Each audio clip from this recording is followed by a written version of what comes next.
குழந்தை 2 குழந்தைய வளர்க்குறதுக்குள்ளேயே parental work shop நடத்த வேண்டியிருக்கு, அவங்களோட ஸ்ட்ரெஸ்ஸை மேனேஜ் பண்ண வேண்டியிருக்கு. முன்னாடி பண சம்பாத்தியமும் ரொம்ப அதிகமாக கிடையாது, யோசிச்சு தான் வாங்கணும் அப்படிங்கிற ஒரு சூழ்நிலை இருந்தது. இன்றைக்கி பெற்றோர்கள் டைமுக்கு பதிலாக என்ன பண்ணுறாங்க, அவங்க மணியை கொடுக்குறாங்க. சில பேர் இன்னும் தப்பு பண்ணுவாங்க, நீ இதை பண்ணு நான் அதை தரேன், இதை நீ மார்க் எடுத்துட்டு நான் உனக்கு இது தரேன், அதுவும் நான் கேட்டால் தப்பு தான் சொல்லுவேன். இட்ஸ் லைக் ரொம்ப கொடுக்கல, அவங்க பயம், அது பேர் அன்பு கிடையாது. அன்புன்னா அது வேற. எதை எடுத்தாலும் என்கிட்ட வராத, ஸ்லீவ்லெஸ் போடாத, அதை பண்ணாத அப்படின்னா குழந்தைங்க போய் சொல்ல ஆரம்பிக்கும், தெரியாமல் பண்ண ஆரம்பிக்கும், வீட்டில் திருட ஆரம்பிப்பாங்க.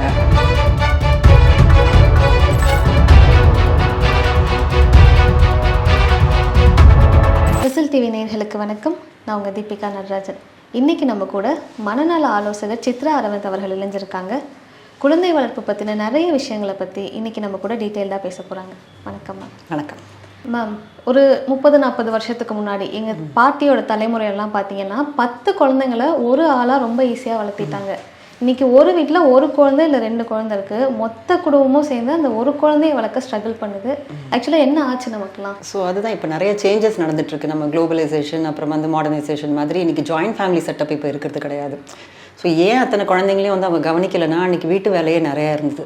ஸோ அவங்களோட குழந்தைங்க மேலே கவனம் போகல. அது மட்டும் இல்லாமல் தாத்தா, சித்தி, சித்தப்பா, பெரியப்பா, மாமான்னு யாருனாலும் நம்ம குழந்தைய பாதுகாப்பான கைகள் இருக்காங்கிற ஒரு வார்ம்த் இருந்ததுனால இந்த பிரச்சனைகள் இல்லை. இன்றைக்கி பார்த்திங்கன்னா நிறைய ஒரு nuclear family, broken family, single parenting இந்த மாதிரிலாம் இருக்க போது நம்ம குழந்தைங்களை யார் வளர்க்க முடியும்? அதுவும் எல்லாரும் இன்றைக்கி பக்கத்து வீட்டில் யாராவது செத்தா கூட இன்றைக்கி பார்க்குறதுக்கு ஆள் கிடையாது. அந்த காலத்தில் ஒரு காலனி மாதிரி இருந்தாங்க. ஒருத்தங்க வீட்டில் சமைக்கலாம், இன்னொருத்தங்க கொடுப்பாங்க. இந்த மாதிரியான ஒரு வாழ்க்கை முறை நமக்கு இருந்தது. இப்போ இருக்க வாழ்க்கை முறையில் எல்லாரும் ஒரு கூட்டுக்குள்ளே சேஃபாக இருக்கிறாங்க. இன்னொருத்தவங்களுக்கு என்னன்னு கூட பார்க்க மாட்டாங்க. அப்படி பார்க்க முடியாத ஒரு பட்சத்தில் நம்ம குழந்தை வெளியில் போனாலும் இது பண்ணாலும் யாரும் கேட்குறதுக்கு ஆள் கிடையாதுனால கண்குத்தி பாம்பு மாதிரி பேரண்ட்ஸ் நம்ம குழந்தைங்கள பார்க்கணும், எப்போவுமே அவங்க பின்னாடி கவனிக்கணும். ஸோ இன்றைக்கி நிறைய சோஷியல் ப்ரெஷர்ஸும் இருக்குது இன்றைக்கி பேரண்ட்ஸ்க்கு மேலே, இல்லையா? ஸோ இன்றைக்கி நல்ல மார்க் எடுக்கணும். முன்னாடி காலத்தில் மார்க் எடுக்கிறவங்க 60 எடுத்தாலே பெருசாக பாராட்டுவாங்க. காம்படிஷனும் கிடையாது, பாப்புலேஷனும் ஒன்றும் பாப்புலேஷன் இருந்தது, பட் எல்லாரும் ஒரு வயல் அந்த மாதிரியான ஒரு விஷயங்கள் போனாங்க. ஸோ இந்த மாதிரியான ஒரு விஷயங்கள் இருந்தனால காம்படிஷன் பெருசாக கிடையாது. அதான் நான் சொன்ன குளோபலைசேஷனோட இம்பாக்டும் இன்றைக்கி இருக்குது.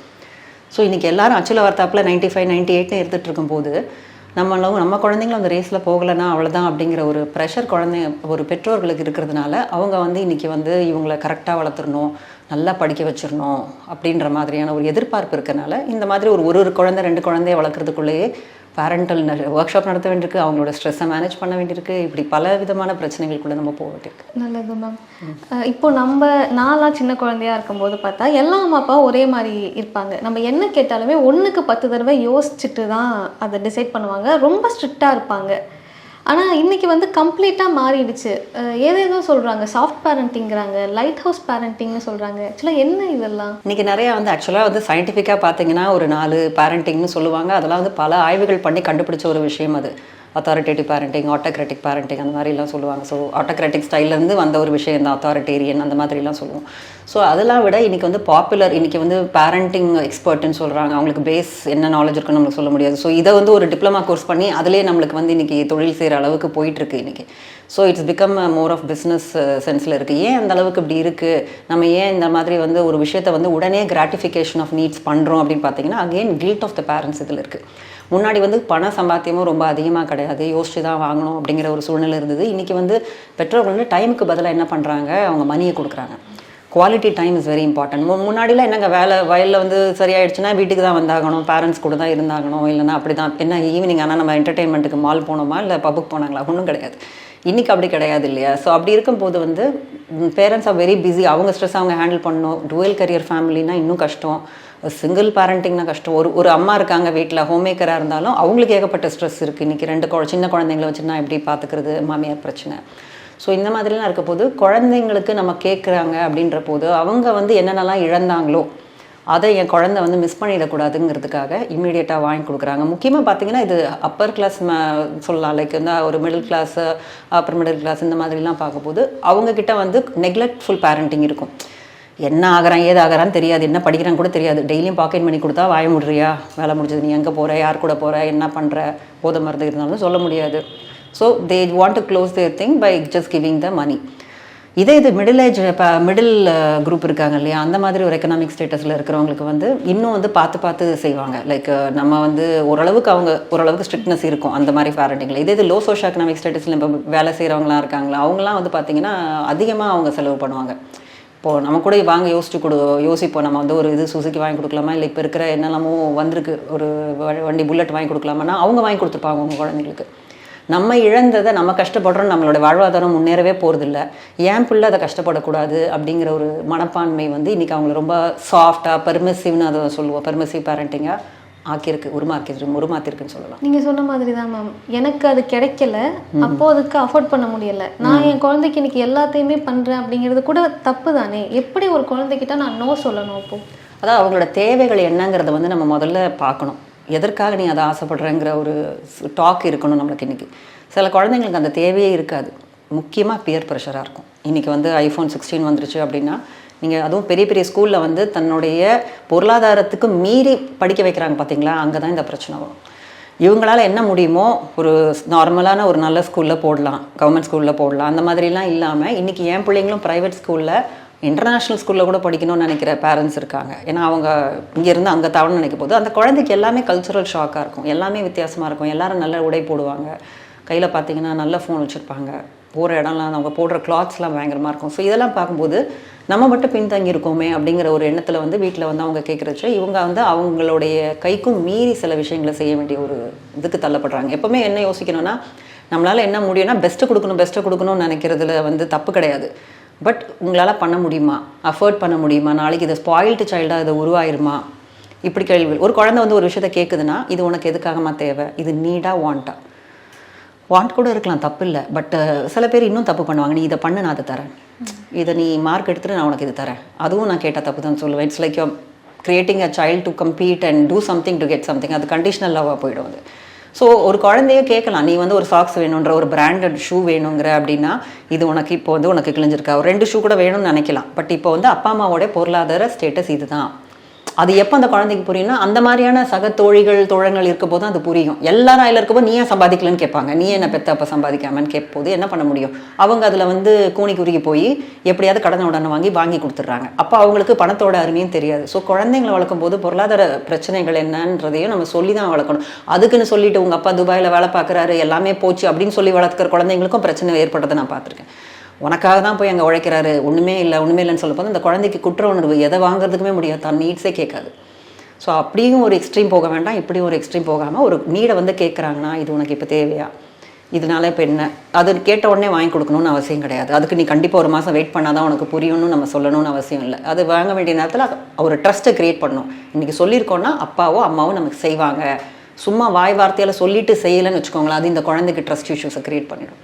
வாங்கித்தர முடிஞ்சதுன்னா சொல்லுங்கள், அப்படி இல்லைன்னா இல்லைப்பா நோனா நோ.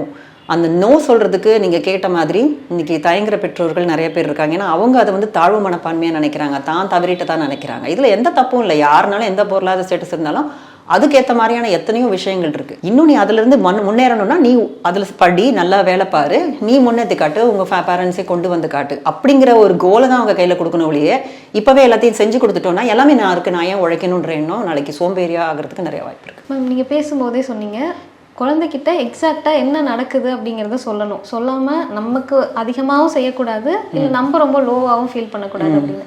இது மாதிரி எங்களுக்கு ஒரு 4 பாயிண்ட்ஸ் சொல்லுங்கள், என்னெல்லாம் பண்ணணும் என்னெல்லாம் பண்ணக்கூடாது. அதை பேரண்ட்ஸ் வந்து எப்போவுமே வார்ம்த் அண்ட் டிசிப்ளின்னு நான் சொல்லுவேன். 2 விஷயத்த நம்ம நல்லா யோசிச்சுக்கணும். சில பேரண்ட்ஸ் பார்த்தீங்கன்னா டிசிப்ளினில் உச்சக்கட்டத்தில் இருப்பாங்க, ஹிட்லர் மாதிரி, அந்த காலத்தில் இருக்கிற மாதிரி, நான் அடித்து தான் வளர்ப்பேன், என் குழந்தைங்க வந்து அப்படி தான் நான்லாம் வளர்ந்தேன், உன்னையும் அப்படி தான் வளர்ப்பேன்னு சொல்லி அந்த ரூல்ஸ்குள்ளே போட்டு இப்படி தான் இருக்கணும், டேபிளில் இப்படி தான் சாப்பிடணும், இப்படி கொட்டக்கூடாது, இப்படிலாம் ரொம்ப ஓவராக பண்ணிவிட்டு இருக்கிற தப்பு கிடையாது. பட் கூடவே அன்பும் இருக்கணும், வார்ம்த்தும் இருக்கணும்.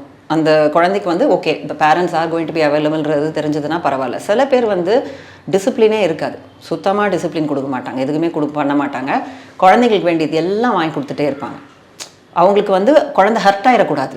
அதுவும் இந்த பாட்டி தாத்தாலாம் வந்து செல்லமாக வளர்க்குற பிள்ளைங்க கிட்ட வந்து ஸ்பாயில்டு சைல்டு ஆகிடுவாங்க. ஆனால் உண்மையாக என்ன பார்த்தீங்கன்னா அவங்க செல்ஃப் எஸ்டீமே லோவாக இருக்கும். ஸோ பேரண்ட்ஸ் பார்த்தீங்கன்னா அந்த வார்ம்த்து டிசிப்ளின் 2 விஷயம் இருக்குங்க. அதில் வந்து நம்ம கரெக்டாக வந்து அளவு பார்த்துக்கணும். 2மே ஹையாக இருக்கணும்னு சொல்லுவோம் நாங்கள் உளவியல் ரீதியாக. ஏன்னா வார்ம்த்துனா அன்பும் நிறையா இருக்கணும், கண்டிப்பும் நிறையா இருக்கணும். இப்போ நம்ம என்ன சொல்கிறோம், நல்ல பேரண்டிங்னு சொல்லிட்டு அப்படியே கண்டிப்பாகவே இருக்கக்கூடாதுங்க, அன்போடு அப்படியே பொழிஞ்சு வளர்த்துருங்க அப்படின்னு சொன்னால் அந்த குழந்தை அவ்வளோதான், லோ செல்ஃப் எஸ்டீமோட தான் வளரும், தாழ்வு மனப்பான்மை இருக்கும். பேம்பர்டு சைல்டுக்கு வந்து நாளைக்கு போய் ஒரு ரூல்ஸ் எப்படி மதிக்கணும்னே தெரியாது. காலேஜில் போனால் எதுக்கும் கோவம் வரும், என்னையே எப்படி சொல்கிறீங்கன்னு வெளியில் போய் அந்த பிரச்சனையை எதுக்கு சொன்னால வீட்டில் திருத்தாத குழந்தைய வந்து நாடு தான் திருத்தும், ரோடு தான் திருத்தோன்ற மாதிரியான ஒரு நிலைமையில கொண்டு போய் விட்டுரும். பயம் அதிகமாக இருக்கும் ஓவர் ப்ரொடெக்டடாக வளர்க்கும் போது. இந்த மாதிரி நிறைய சரிவுகள் இருக்குது இந்த பர்மிசிவ் பேரண்டிங். ஓவர் ப்ரொடெக்டிவ், அன்பை கொடுக்கல அவங்க, பயம். அது பேர் அன்பு கிடையாது. அன்புன்னா அது வேற. அன்புனா உண்மையாக அவங்கள வளர்த்து பார்க்கணும் ஒழிய உங்கள் பயத்தை வந்து உடம்பு சரியில்லைன்னு அப்படியே பயப்படுறது, இது வந்து அன்பே கிடையாது. அவங்களோட ஆன்சைட்டி, இது ஆன்சைட்டி பேரண்டிங் தான் சொல்லுவோம். So you should not be that permissive பேரண்டிங்காக இருக்கக்கூடாது. அது தவிர வந்து இன்னொன்று நம்ம சொல்லணும்னா நெக்லெக்டட், ரெண்டுமே இருக்காது. வாங்கும் இருக்காது, கண்டிப்பாக இருக்காது. நீ என்ன வேணால் பண்ணு, எங்கே வேணாலும் போ, என்ன தொல்லை பண்ணாத. முக்கியமாக எக்ஸ்ட்ரா மேரிட்டல் அஃபேர்ஸ் இருக்கிற பேரண்ட்ஸாக இருக்கட்டும், மென்டல் ஹெல்த் ப்ராப்ளம் இருக்கிற பேரண்ட்ஸ். இன்றைக்கி மென்டல் ஹெல்த் ப்ராப்ளம் அவேர்னஸ் யாருக்கும் இல்லை.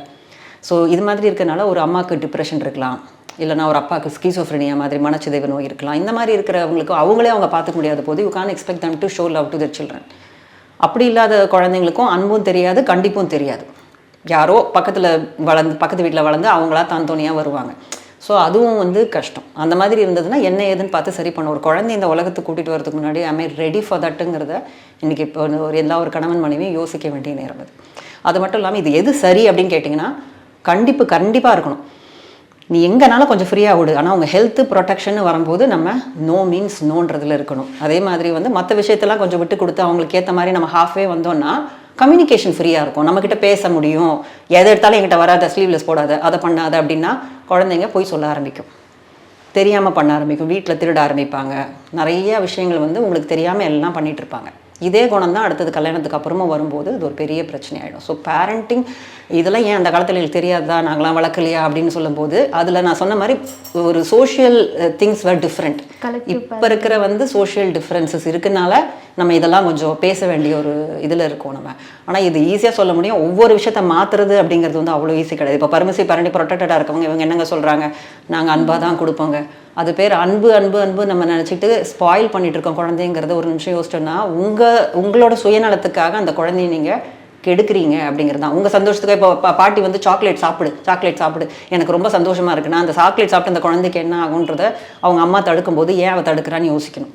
பல் சொத்த வரும், எனக்கு கோல்டாக இருக்குன்னு சொல்லுவாள். அதுக்காக அவள் சொல்லும்போது நான் என்னுடைய ஆசைக்கு கொடுக்குறேன்ற போது அது உங்கள் ஆசை தான் அதில் இருக்க வெளியே லவ் இல்லை. Love is what to make another person happy. நல்லது. நன்றி.